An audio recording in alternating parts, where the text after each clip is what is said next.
Siamo in un forte molto importante perché è il forte che domina letteralmente dall'alto la città.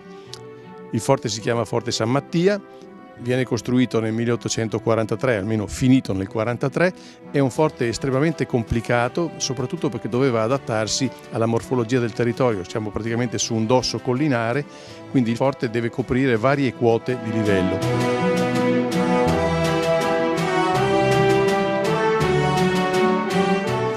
È stato congegnato assieme ad altri forti proprio per il controllo totale di tutta la collina veronese e soprattutto anche il controllo della città dall'alto.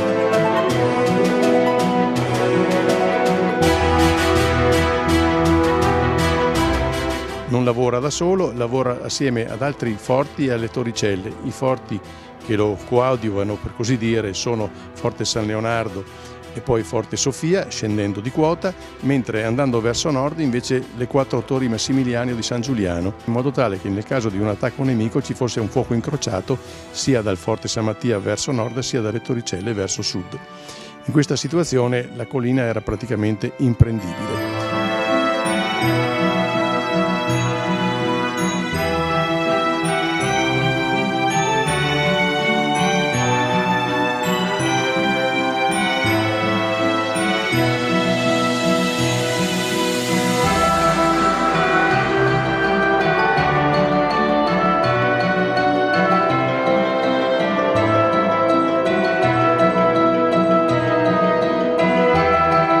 Oltretutto è stato costruito in modo molto elegante, razionale ed è, per così dire, il più bello. Gli austriaci hanno anche pensato di costruire una struttura che fosse elegante, che non deturpasse il panorama, che chiaramente veniva molto ben visto dalla parte bassa di Verona, quindi sarebbe stato un affronto al panorama, al paesaggio, costruire una struttura brutta.